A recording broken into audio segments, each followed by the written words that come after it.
take a look at that. A big thanks to Napoleon Grills for sponsoring this episode. This is the best doner ever. Not because I made it, but because it's made with the purest of ingredients. This doner goes back to the basic of cooking food over fire. No sauces, no difficulties, pure meat and flesh. I got a mountain of chicken thighs, all beautiful looking chicken thighs with a lot of fat on them. Remember, fat means flavor. And the chicken thigh is the most flavorful piece of meat on the chicken. So that's all you need for a chicken doner. And since this is not your average doner, it's not gonna be the version where we put a lot of flavor on it.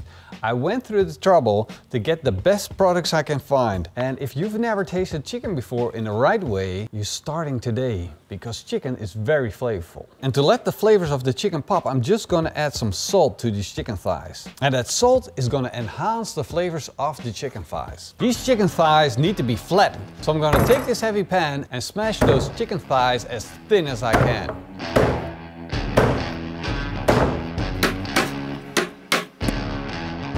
Of course, that chicken needs to go on the rotisserie. You can't have doner without good rotisserie food. So I'm gonna be cooking on the Napoleon grill, and I set it up with a rotisserie insert. Now I need to load up this thing with those chicken thighs. It's a very easy job to do. All you need to do is just skewer on those chicken thighs and then make sure you spread them out evenly and as wide as possible. Now you're gonna have a lot of floppy bits sticking out on all sides, but you don't have to worry about that. We'll fix that later. And literally, it's that easy to make dinner.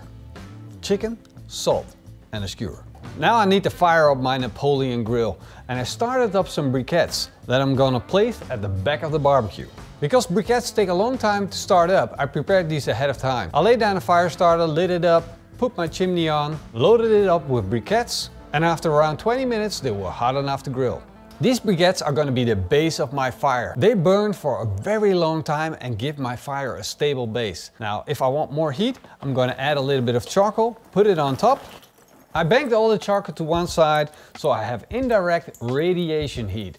No grease fires in this grill. And this is the magical moment. I'm going to put my skewer on, set the chicken into the rotisserie, put the guiding shoe in, secure it, and switch on the rotisserie. I'm going to close the lid and let it come up to temperature. And that's taking care of the number one important thing. Now let's move on to the second one. This is my recipe for the ultimate pita bread. I start with 130 milliliters of water, followed by 130 milliliters of milk. Then I add 7 grams of dry yeast, 110 grams of yogurt, and add 530 grams of flour. You can either knead this with a kitchen machine or do it by hand. Once you got it all mixed up, add 10 grams of sunflower oil. Keep on kneading at a high speed on your machine for about 10 minutes or until your dough looks silky smooth. Once it looks good, cover it up and let it rise for at least 1.5 hours. I'm gonna take the dough out of the bowl, put a little bit of flour on my board. I'm gonna shape my dough so it's easier for me to portion it. They need to be about golf ball sizes. I want to get these as round as possible. Flatten them out until they're about 1/2 centimeter thick, and then place them on a baking tray with a sheet of baking paper, and then slide it in the oven that I preset at the temperature of 250 degrees Celsius. Oh, look at those beautiful pita breads. Absolutely freaking fantastic. Let's open one of these up. That's what I call perfection. The second most important thing of this recipe is a vessel for the first most important thing of the recipe. Look at it, one big gap of steaming hot bread to load up with chicken. It's been around 30 minutes cooking at a temperature of over 200 degrees Celsius, and take a look at that. We got a beautiful brown Maillard effect on that chicken. Looking absolutely freaking delicious, and it's slowly starting to cook throughout. Those floppy bits have got to go, because if we don't take them off, they're going to burn and it's not going to give us that doner that we're looking for. I'm going to take this big chunk of meat, I'm going to cut off those tips that have been smoking, roasting, and turning absolutely freaking delicious. And you want to start slicing when it's cooked, when it's roasted. And take a look at that. That's the magic of doner with just a little bit of salt and smoke. Look at that smoke ring that we built up on the outside. Absolutely freaking delicious. Back on the grill, switched on again. I'm gonna let this continue to rotate. Charcoal has been burning and it's slowly been reducing, and it still gives off a little bit of heat, but I want more. I want crunchy outside. It is now almost fully cooked, that chicken, but I want it to caramelize because that's the magical part that I'm looking for. So I'm gonna add some more charcoal to it.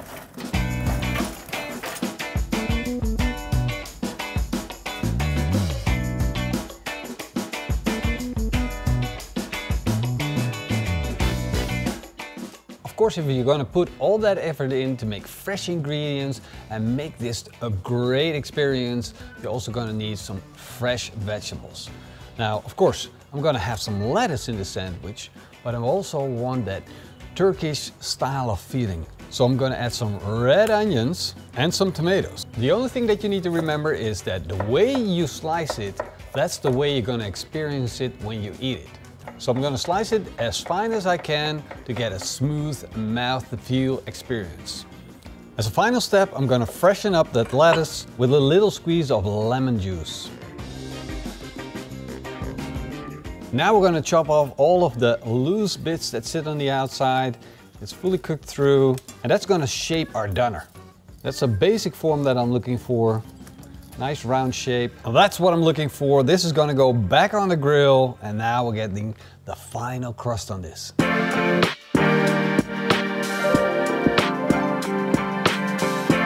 This is the doner form that we're used to. A couple of times of slicing, putting it back on the grill, cutting off the crunchy bits that sit on the outside with beautiful juicy meat.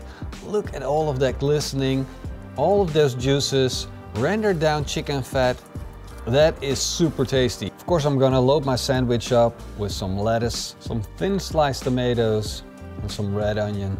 And then I'm gonna go for the star of the show, that roasted chicken. And there you have it, the best doner in the world. Made with only chicken, salt, barbecue, some veggies, and some homemade pita bread. Keeping it pure always pays off. No garlic sauce.